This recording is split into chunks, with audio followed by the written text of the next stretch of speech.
Common Core State Standards, Math, 7th grade, Expressions and Equations 4, Algebra 2A. And we're solving equations with, where it is rational. So make sure you change this, it's rational.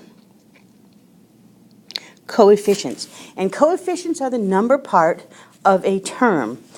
And the rational numbers are all whole numbers, all fractions, and some decimals, the ones that end and repeat, both positive and negative.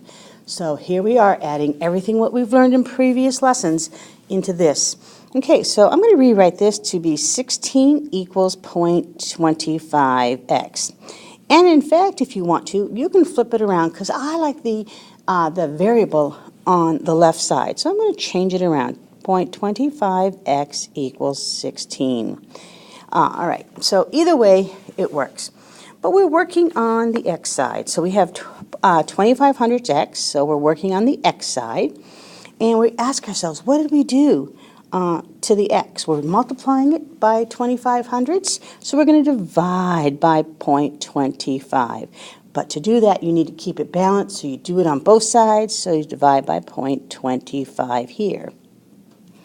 And when you do that, you're left with x equals, then this would be stop, drop, divide here.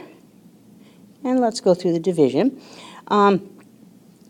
So 25, we'll move it over here, move it over here. So we lose the decimal. And it goes, how many times does it go into 1? It doesn't. How many times does it go into 16? It doesn't. How many times does it go into 160? Well, it goes 25 times 6 would be 150. So we're going to subtract, and we get 10, bring down the 0, and we get 64 exactly. Okay, so x is 64. Now that is the answer. And they also want you to check it. Remember, you must be able to check this, and it's a 3-step check. Write the original expression, so it's 16 equals 0.25x. Now you substitute in. The x now is 64. So 16 equals 0.25 times 64. And if you multiply that all out, you do get 16 equals 16 check. And so here you have an answer, and you also have a check. So be careful when they ask to be checked. You need to check them. Okay, sorry. So let's go on to another one. 2, and this one here is a fraction. It's still a coefficient, a rational coefficient, 3/4 x equals 12/20.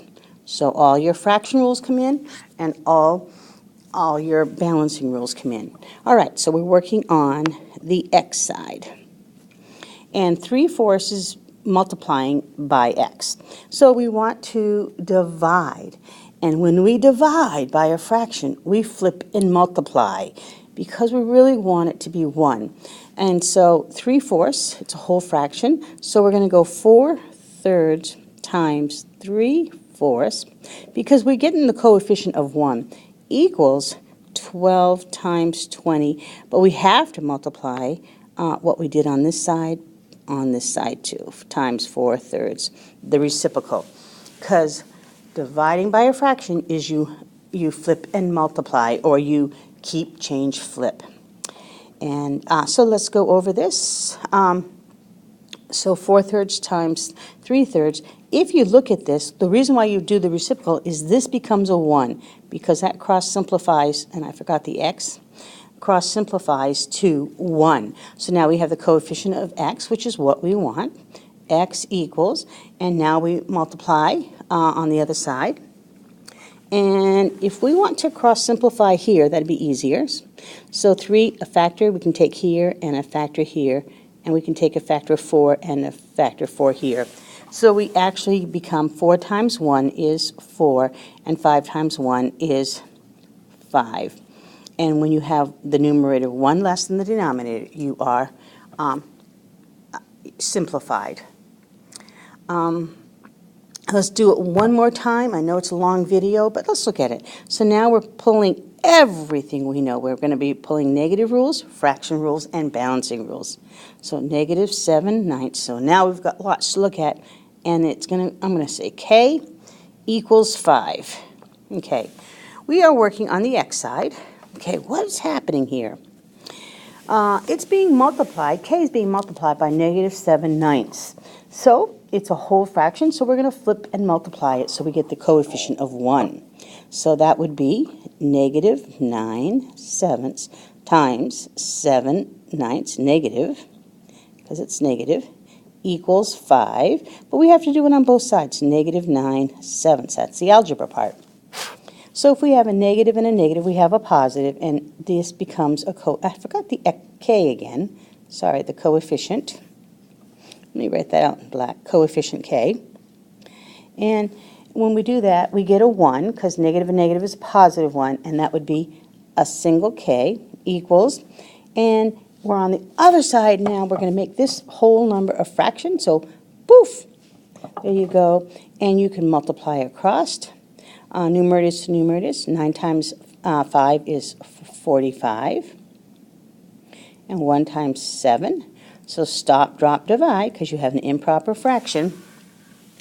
And you have, it goes in, 6 times, so it's 42 and 3/7. So 3/7. And we have a 1 negative over here, so it is negative. And that is negative 6 3/7. Okay, and we need to stop and check the answer. 3/7, so we check it. Does 2 go into both? No. 3? No. Does 5? No. And the numerator doesn't either. So the GCF is 1. You are done. Good luck with this long video. Sorry.